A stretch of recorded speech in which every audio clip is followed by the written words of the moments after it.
Hey everyone, I'm looking at a Lego Marvel Shang-Chi and the Legend of the Ten Rings set here. It's the other one, only two have come out. I already reviewed the first one. This is Escape from the Ten Rings. This includes 4 minifigures, a decent-sized vehicle, 2 motorcycles, and then some side builds. As of the recording of this video, we only have the teaser trailer of the movie to go by, so I don't know exactly what type of vehicle this is supposed to represent.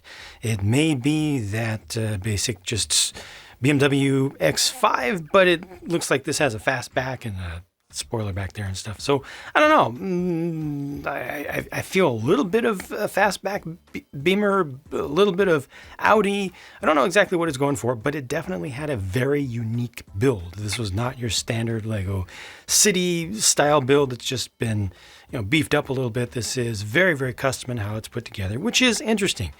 6 wide overall with a 4 wide greenhouse to it. Looks a little bit funny from the front, but overall it's fairly comfortable. It does use some stickers for some of its decorations, but most of it is built up with genuine Lego building techniques. It does have a single piece chassis underneath as its foundation, but that's not used to particularly great effect. Like that didn't need to be there. I think it just helped with the process a little bit to get it started, but most of it is a pretty good build, and you can put 2 figures in there, one that might be of some actual relevance to the movie and to the theme, and then just a random one as well. It's also even possible to additionally put a faceless 6-legged winged ball of fur in the back. For the bad guys in particular, 2 motorcycles are included, and these are very basic. They are identical with the exception of the accent color used for the stickers for each. The builds, they're super simple, but I do like the slight bit of customization done around the back. A pair of turrets are included of 2 types for the action features of them. This one shoots discs, so it's got a disc launcher built into there, and it's got a plunger on the back, so that's able to kind of remotely fire out a blue 2x2 round tile.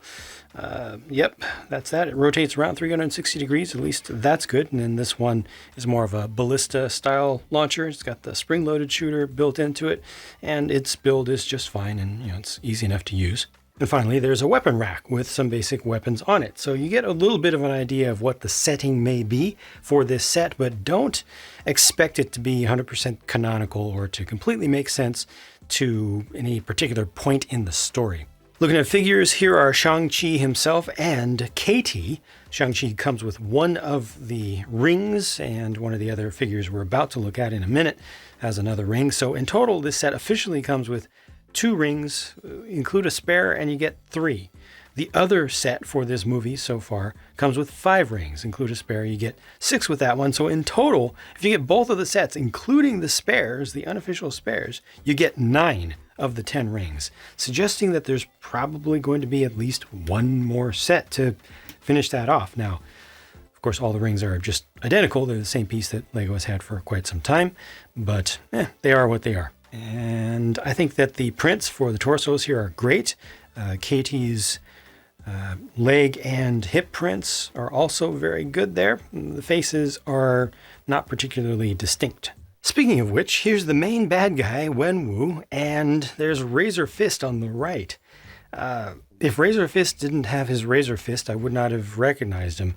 He shows up very clearly in the initial trailer for the movie, but that face just, I don't know, it isn't distinct enough, and the hairpiece maybe is a little bit thick. I don't know what they could have done better there in particular, but just the whole thing altogether kind of doesn't work for me. And then Wenwu having a very, very generic face for the main villain of an entire Marvel movie, that doesn't really work for me either. Now, the prints for the bodies are very good. Body down to the leg for Wenwu, and just the torso print for Razor Fist.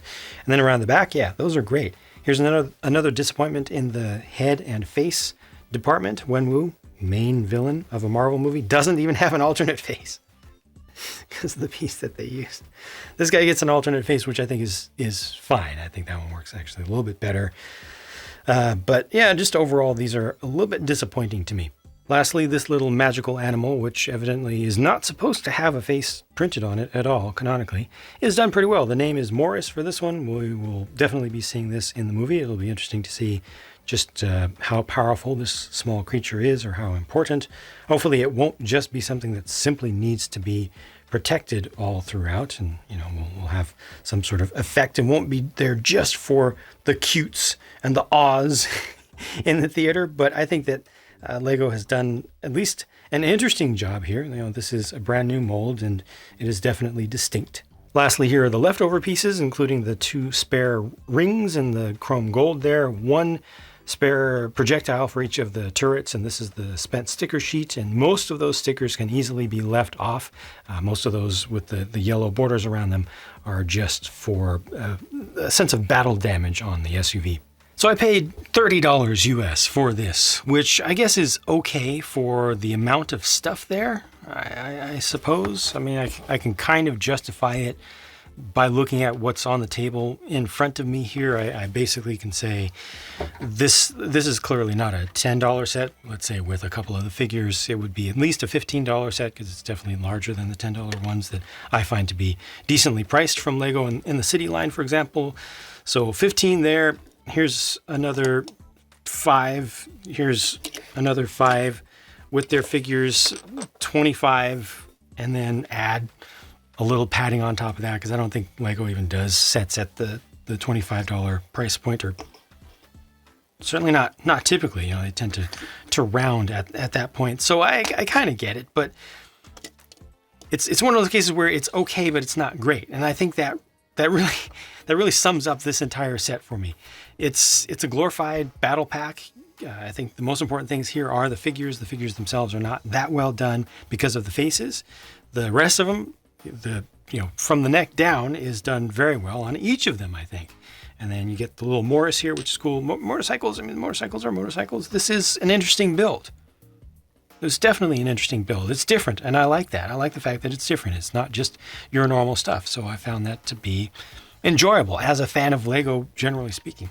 Overall, though, this feels like a set that is asking to be put on clearance, to be honest with you, unless the movie does exceptionally well and is able to drive mostly folks going for the figures and for the collectability of having merch from the movie. Yeah, it doesn't do much for me. But if you at least want to see how this went together, because that is cool, check out either my pure build or my speed build. Both of those are live right now and they're on their respective channels. So thanks for watching. Hope that this was of some value to you. At least you got to see the stuff up close and you can make your own decisions. Talk to you again soon.